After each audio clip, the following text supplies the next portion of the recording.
Hari ini 50 orang di Indonesia itu memiliki kekayaan setara 55 juta masyarakat Indonesia. Pak Prabowo bilang kemarin yang kritik-kritik negara, pindah negara aja. Kalau ada orang yang sebaiknya pindah negara, orang-orang yang ngambil kekayaan alam Indonesia tadi, Pak Fuad. Siapa mereka? Kalau teman-teman cek 50 orang super kaya tadi, mereka tinggal di Singapura, mereka punya working permit, permanent resident, tetapi pasportnya masih berwarna hijau, paspor Indonesia. Mereka tidak pindah warga negara. Kenapa? Karena mereka tahu menjadi WNI itu adalah privilege, karena aset real dari bisnis mereka masih ada di Indonesia. Orang super kaya di Indonesia adalah pemilik tambang batu bara, pemilik sawit, pemilik mall property, pemilik rumah sakit yang semua asetnya itu tidak bisa terbang dan ditanam di Singapura.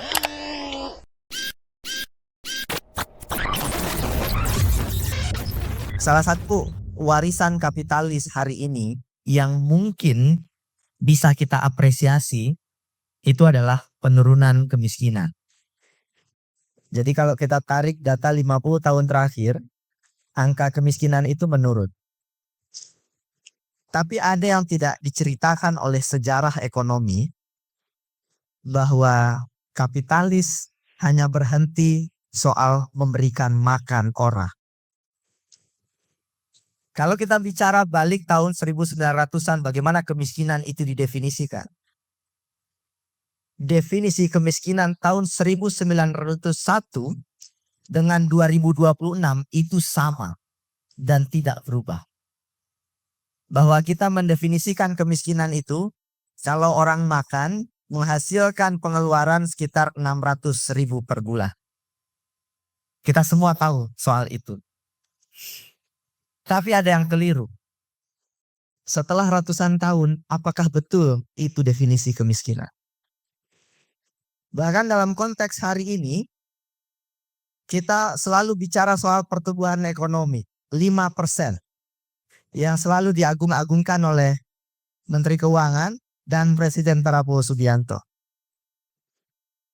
Pertanyaan saya, apakah betul pertumbuhan ekonomi itu mensejahterakan masyarakat? Saya kontekstualisasikan lagi lebih detail.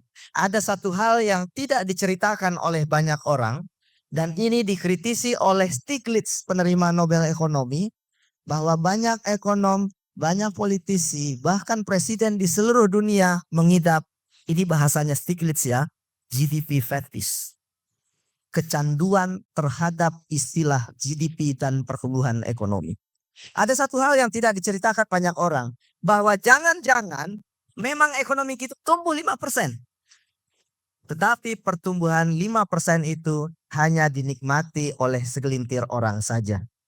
Ketika sebagian masyarakat, 99% masyarakat justru berada pada kondisi sebaliknya. Gimana cara ngeceknya? Saya mungkin belasan tahun menganalisis data BPS, tapi sebetulnya ini tidak serumit yang dibayangkan. Saya tadi kesini naik Gojek, sesederhana menanyakan, Pak, bagaimana kabar hari ini? Kalau teman-teman Bapak Ibu bisa menanyakan lebih detail, mereka kerja berapa jam sehari? Hari ini kita berada dalam kondisi ekonomi ketika sebagian besar kita, masyarakat Indonesia harus bekerja lebih dari 7-8 jam sehari. Saudara ojek online itu bisa kerja 12 jam sehari.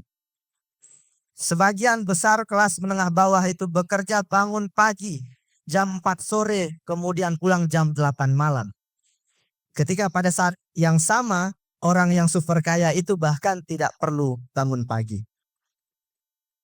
Maka kemudian next aja. Kita menyaksikan hari ini ketimpangan ekonomi di mana tabungan yang jumlahnya ratus juta itu datar. Ketika simpanan perbankan bagi masyarakat yang kaya raya itu mengalami peningkatan yang signifikan. Kami melakukan riset dan hasil risetnya sederhana, menunjukkan betapa timpangnya ekonomi kita hari ini, betapa ekonomi kita semakin mempercepat ketimpangan dari waktu ke waktu. Hari ini 50 orang di Indonesia itu memiliki kekayaan setara 55 juta masyarakat Indonesia. Dan trajektorinya kalau ini terus terjadi, tahun 2045 kita akan punya 50 orang super kaya memiliki kekayaan setara seratusan juta masyarakat Indonesia. Bapak Ibu tahu nggak di mana tempat yang paling timpang di Indonesia? Salah satu tempat yang paling timpang di Indonesia adalah gedung Dewan Perwakilan Rakyat. Hari ini kita menyaksikan di atas sana, mungkin di beberapa lantai sana, kita menyaksikan banyak orang sangat-sangat super kaya. Tetapi ketika UMKM di sekitar sini, mungkin penghasilan saudara-saudara kita hanya sekitar 3 juta, 4 juta per bulan. Nah, inilah ketimpangan yang dihasilkan hari ini ketika orang super kaya punya penghasilan 13 miliar per hari, ketika upah buruh hanya naik Rp2.000 per hari. Kritik ini bukan kritik saya saja, ini kritik yang disampaikan oleh Sachs, Stiglitz, ekonom-ekonom global dalam banyak forum termasuk G20, G7 dan lain-lain. Next aja, Mas. Next aja karena nggak begitu kelihatan. Nah, inilah para super kaya di Indonesia dan kita semua mungkin sebagian mengenal mereka. Next aja, Mas. Dan menariknya karena ini gedung politik ya, kita harus bicara politik ya. Orang-orang super kaya ini punya kemampuan untuk mempengaruhi demokrasi dan politik kita. Kalau kita one man one vote, maka orang super kaya ini punya kekayaan yang bisa mempengaruhi suara jutaan orang. Jangan berpikir seorang Raffi Ahmad, influencer itu, super kaya itu punya pengaruh satu suara. Tidak, mereka punya pengaruh terhadap jutaan suara masyarakat Indonesia. Hingga kemudian apa yang terjadi? Ini data yang kami olah. Kita menyaksikan banyak calon legislatif yang kemudian terpilih sebagai wakil rakyat yang harta kekayaannya berada pada level tertinggi bahkan ratusan kali dibandingkan median kekayaan masyarakat Indonesia. Next aja, Mas. Ini kira-kira saya, karena ini lembaga politik, gak apa-apa saya buka-bukaan aja ya. Dinasti politik yang ada di Indonesia hari ini. Harusnya Pak Muhaimin Iskandar ada di sini. Saya juga nggak sengaja, saya juga baru sadar hari ini. Ternyata PKB nggak ada di sini.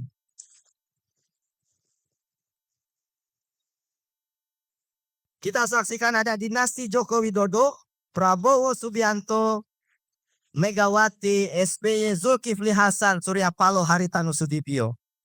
Saya hanya ingin bilang satu, Muhaimin Iskandar tidak ada di sana. Tetapi hal sederhana yang ingin saya sampaikan, if things happen again and again, tahun 2045 kita akan punya presiden dan wakil presiden yang pasti terafiliasi dengan dinasti politik hari ini. Dan sayangnya tidak ada Partai Kebangkitan Bangsa di sana. Lantas apa yang harus kita lakukan? Ini part saya kira yang paling penting. Saya tadi mengkritik DPR sebagai bangunan yang paling timpang di negeri ini. Tapi saya juga percaya DPR punya kekuatan untuk menyelesaikan masalah besar ini. Dan perubahan itu mungkin bisa dimulai dari DPR dan bisa digagas oleh Partai Kebangkitan Bangsa. Apa yang bisa dilakukan? Pertama, kami menyampaikan kita butuh pajak kekayaan. Mereka yang hartanya di atas 84 miliar kirim balik ke negara 2% untuk dikembalikan ke negara hingga kemudian bisa digunakan untuk kesejahteraan masyarakat. Dan kami sudah hitung per tahun itu jumlahnya bisa setidaknya mencapai 140-an triliun dan itu bisa digunakan untuk kesejahteraan masyarakat. Tapi kan orang super kaya itu akan bilang gini, itu kan harta kami. Kami berbisnis, halal begitu ya. It's okay, itu benar. Tapi saya hanya ingin bilang, orang super kaya itu mikir satu hal. 5 detik saja, betul itu kekayaan mereka, tapi jangan lupa, semua produk mereka, batu bara, rokok, sawit, itu melewati jalan-jalan publik, melewati pelabuhan, melewati bandara, dan itu semua dibayar dari uang masyarakat termasuk UMKM semua yang ada di sini. Dan mereka dilindungi oleh polisi, tentara yang juga gajinya dibayar oleh publik. Itu kenapa masyarakat hanya minta 2% saja bayar balik ke negara supaya ekonomi kita makin adil. 2,5 kalau untuk zakat ya. Berikutnya apa? Ada tax benefit, saya mungkin gak akan detailkan satu persatu. Penghapusan pajak untuk kelas menengah, termasuk juga transparansi data pajak di beberapa negara Skandinavia itu kita tahu siapa bayar pajak berapa. Dan kalau itu bisa kita lakukan itu akan luar biasa sekali. Next, saya hanya ingin 1-2 slide lagi mungkin sebelum saya kembalikan ke Gilbran. Next aja. Ini fact yang paling penting. Pembiayaan partai politik. Kita semua tahu ya, karena di sini orang-orang politik. Siapa yang membiayai partai politik kita hari ini? Tanpa perlu saya tanyakan, we know them. And then we got to stop it. Karena ketika oligarki membiayai partai politik dengan masif, maka kita akan menghasilkan sistem ekonomi yang semakin timpang. Itu kenapa kami mengusulkan agar partai politik itu dibiayai oleh publik. Dan saya hanya ingin refleksikan, kalau ini diuntungkan, maka salah satu partai yang paling diuntungkan karena ini adalah Partai Kebangkitan Bangsa. Kenapa? Karena mungkin hanya PKB yang tidak ada di dinasti tadi. Kedua, PKB juga tidak terafiliasi dengan oligarki yang super kaya itu secara langsung. Dan ketiga, PKB punya basis massa yang sangat organik, yang bisa sangat aware dan sadar untuk membiayai partai politik PKB dengan sangat baik. Nah, kalau itu dilakukan mungkin kita bisa kembali pada istilah kata Partai Kebangkitan Bangsa. Bahwa PKB betul-betul bisa membangkitkan bangsa ini lewat sistem kepartaian politik yang sehat. Tapi kalau saya lihat kiri kanan Bapak, sebagian besar yang mendengar ini mungkin Gen X dan baby boomers ya, gitu. Ada kawan-kawan Gen milenial di sana, nggak tahu Gen Z mungkin ada atau enggak. Tapi saya hanya ingin bilang dalam konteks hari ini Bapak Ibu, Pak Fuad, dan juga ketika kita mendiskusikan soal konstitusi, kebetulan saya ngajar, mahasiswa itu sulit untuk kemudian merefleksikan persoalan konstitusi, regulasi, bahkan pemikiran-pemikiran paradigmatik. Bagi sebagian Gen Z itu yang penting sekarang kerja di mana, gajinya berapa. Nah, inilah persoalan yang memang tidak mudah bagi kita, mungkin ekonom, pengambil kebijakan, untuk membahasakannya dengan bahasa sederhana. Tapi saya ingin bilang ya, dari semua generasi itu Mas, ini Gen milenial kayaknya ya. Yang paling pusing itu Gen milenial. Karena kita berhadapan dengan baby boomers yang kemarin Pak Ferry itu bilang bahwa koperasi itu berasal dari wangsit tahun 1950-an, 1960-an. Kita berhadapan dengan, kalau di kantor-kantor ya mohon maaf ya, Gen X atasan kita yang juga kadang keras kepala ya. Bersamaan Gen milenial ini harus menanggung sandwich generation, mertua yang sakit, orang tua dan lain-lain. Part yang paling penting Bapak Ibu, kita juga harus dealing dengan Gen Z dan kita harus mendidik Gen Alpha. Nah, di titik inilah saya hanya ingin, ya mungkin gak banyak Gen milenial di sini ya. Kita perlu perdebatan, diskusi, lintas generasi Pak Fuad, Pak Ihsan. Dan mungkin itu yang dibutuhkan hari ini. Masuk ke pertanyaan, mungkin saya pertama soal nasionalisme. Pak Prabowo bilang kemarin yang kritik-kritik negara, pindah negara aja. Saya hanya boleh titip pesan Pak Fuad. Kalau ada orang yang sebaiknya pindah negara, itulah Pak Fuad. Orang-orang yang ngambil kekayaan alam Indonesia tadi Pak Fuad. Siapa mereka? Ya, udah pernah pindah. Nah, ini menarik Pak Fuad. Kalau Pak Fuad, iya. Kalau teman-teman cek 50 orang super kaya tadi, mereka tinggal di Singapura, mereka punya working permit, permanent resident, tetapi pasportnya masih berwarna hijau, paspor Indonesia. Mereka tidak pindah warga negara. Kenapa? Karena mereka tahu menjadi WNI itu adalah privilege, karena aset real dari bisnis mereka masih ada di Indonesia. Dan Pak Fuad benar tadi bahwa orang super kaya di Indonesia bukan di bidang teknologi seperti Elon Musk dan lain-lain. Orang super kaya di Indonesia adalah pemilik tambang batu bara, pemilik sawit, pemilik mall property, pemilik rumah sakit yang semua asetnya itu tidak bisa terbang dan ditanam di Singapura. Itu kenapa orang super kaya itu nggak akan pindah warga negara. Jadi mudah-mudahan 17 Agustus nanti Pak Presiden pidatonya yang harus diusir keluar Indonesia ya itulah yang tidak bayar pajak dan ngambil kekayaan Indonesia tadi ya Pak Fuad ya. Nah soal ini ya mungkin saya juga part paling penting karena ini PKB saya kepikiran. Sebetulnya kalau kita melihat pajak kekayaan ada banyak refleksi pengetahuan yang bisa kita lakukan. Termasuk dalam Al-Quran sekalipun dalam surah Al-Fajr itu wala tahadduna ala tu'amil miskin. Kita bermasalah ekonominya karena tidak memberi makan orang miskin. MBG mungkin menjadi solusi. Tapi ada 2 ayat berikutnya yang harus kita refleksikan. Wala wata'kuluna turosa aklal lama. Ketika itu tidak dilakukan. Kenapa? Karena orang mencampurkan harta yang hak dan yang batil.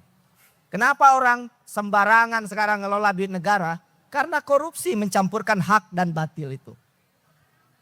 Baru ayat berikutnya, watuhibbunal mala hubban jamma. Ketika orang mencintai hartanya sangat berlebihan. Saya nggak enak ngomong ayat ini karena di sini sesepuh semua.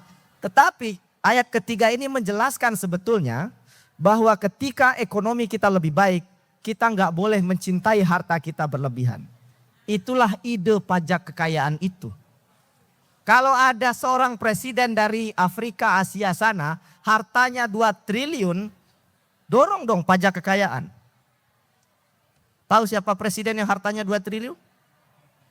Kalau ada orang super kaya yang punya uang lebih, dorong pajak kekayaan. Kenapa? Karena 2% itu, kalau pajak zakat kan 2,5% ya, itu tidak akan membuat miskin orang super kaya itu. Nah masalahnya we keep saying ketika pajak kekayaan diterapkan itu akan sangat sulit, uang akan kabur ke luar negeri dan lain-lain. Ini aneh karena kita kelas menengah, ini ada yang pekerja-pekerja di DPR di sini orang kesekretariatan, tiap bulan kita dipajakin, kelas menengah bawah dipajakin bayar PPN, pungutan kendaraan dan lain-lain. Tetapi kenapa ketika kita memajaki orang super kaya itu, kemudian negara bilang ini terlalu sulit. Ini kan lucu dan tidak masuk akal. Saya nggak tahu menjawab tidak Pak Fuad. Mudah-mudahan bisa menjadi tambahan ya. Nah, kemudian kemiskinan Ibu. Nah ini paling penting juga soal data kemiskinan. Data dan cara kita mengukur kemiskinan sudah tidak relevan lagi. Dan ini harus diubah. Tetapi masalahnya data kemiskinan ini juga soal politik. Ketika indikatornya dirubah, maka kemudian Pak Prabowo akan menghadapi lonjakan orang miskin di Indonesia seperti World Bank. Yang angka kemiskinannya itu 180-an juta orang. Tetapi saya kira kalau bicara soal nasionalisme, kalau pengambil kebijakan bisa melakukan itu bisa dilakukan.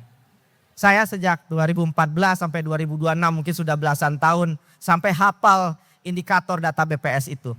Saya juga sudah rumuskan solusi apa yang bisa dilakukan secara teknokratik, secara politik dan lain-lain untuk mengubah definisi kemiskinan itu. Ada banyak jalan, misalkan kalau kemiskinan kita itu tidak menghitung utang misalkan. Kemiskinan kita tidak menghitung pendapatan, kemiskinan kita menghitung pengeluaran. Itu kenapa banyak kekacauan dalam angka dan data kemiskinan kita.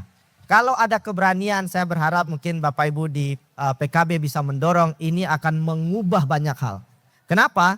Karena ketika indikator kemiskinan dipertahankan, maka kita selamanya akan punya sedikit sekali masyarakat miskin yang diakui oleh negara. Apa implikasinya? Maka dana perlindungan sosial kita akan tetap kecil. Dan dana perlinsos kita adalah salah satu yang terkecil di Asia. Kenapa? Karena indikator kemiskinan kita bermasalah. Jadi kalau ini kita ubah, dana perlinsos kita akan naik. Gimana caranya? Ada banyak cara. Salah satu di antara banyak cara itu adalah sederhana bikin desil saja, Ibu. Jadi harta yang 1 juta berapa orang, 2 juta income-nya berapa orang, 3 juta berapa orang, sampai dan seterusnya. Itu akan jauh lebih mudah tanpa perlu ada batasan garis kemiskinan. Dan itu akan menyelesaikan banyak hal. Tetapi ini butuh political will dan keberanian dari pengambil kebijakan. Termasuk juga kita butuh pengambil kebijakan yang paham data ini, Ibu. Jadi mudah-mudahan nanti bisa berdiskusi lebih jauh soal itu. Ini juga kaitannya dengan GDP garis kemiskinan. Sebetulnya inilah yang membuat kita bingung hari ini. Karena data-data itu ternyata tidak menjelaskan banyak hal persoalan masyarakat. Bahkan soal GDP sekalipun, Kusnet pun memang bilang bahwa ini tidak ditujukan untuk mendeteksi kualitas pembangunan. Ini hanya ditujukan untuk melihat aktivitas market. Itu kenapa GDP, pertumbuhan ekonomi tidak bicara korupsi, ketimpangan, sanitasi, hak perempuan dan lain-lain begitu. Jadi ini yang memang tidak mudah begitu. Terakhir mungkin Pak Fuad tadi mention soal pasal 33 ya Pak. Bagaimana ketika bumi, kekayaan, air dan lain-lain dikelola oleh negara. Dan Pak Prabowo memanifestasikannya dalam bentuk program koperasi yang dikelola secara sentralistik, MBG dan lain-lain. Saya hanya ingin bilang begini, diskursus ini sebetulnya ada. Artinya ini juga punya banyak sekali kelemahan-kelemahan yang harus kita antisipasi. Persoalan terbesar hari ini adalah ketika institusi negara masuk terlalu jauh mengintervensi sesuatu yang tidak seharusnya diintervensi, ada problem di sana. Apakah nanti akan berhasil dengan baik? Mungkin. Tetapi melihat apa yang dilakukan oleh pemerintah saat ini dengan kemudian polisi TNI jadi petani gak bisa jadi polisi dan TNI. Kemudian koperasi, program-program besar dikelola oleh negara. Khawatirnya adalah ketika negara ingin memerangi feodal di level lokal, tetapi negara menjadi feodal yang jauh lebih parah dan memakan yang ada di lokal. Inilah yang dikhawatirkan dalam konteks ekonomi kita hari ini ya. Saya ngajar di kampus S2 TNI. Harapannya yang saya ajar itu adalah big data, data analitik, diplomasi dan lain-lain. Tetapi kita berakhir pada kondisi di mana TNI justru jadi petani. Itu tidak pernah ada di imajinasi saya ketika ngajar di kampus. Maka hal ini Pak Fuad terus terang menjadi kegelisahan yang sangat luar biasa hari ini. Karena begini Pak Fuad, Pak Prabowo mungkin pidato negarawan, moralitas, membela rakyat. Tetapi ketika ada uang yang dimakan oleh negara dalam tanda kutip institusi Babinsa, Agrinas dan lain-lain. Maka moralitas negarawan, kata-kata heroik itu tidak lagi ada maknanya menurut saya. Karena uang negara sudah hilang dan lagi-lagi balik lagi ke gen milenial tadi ya. Kitalah yang paling merasakan nanti. Karena baby boomers, saya hanya ingin sampaikan satu data terakhir ya. Angka harapan hidup orang Indonesia itu 72 tahun. Angka harapan hidup orang Malaysia 75 tahun. Baby boomers di Indonesia itu 60-70 tahun umurnya. Saya nggak akan lanjutkan. Tapi saya ingin bilang orang Indonesia mati 3 kali lebih cepat dibandingkan orang Malaysia.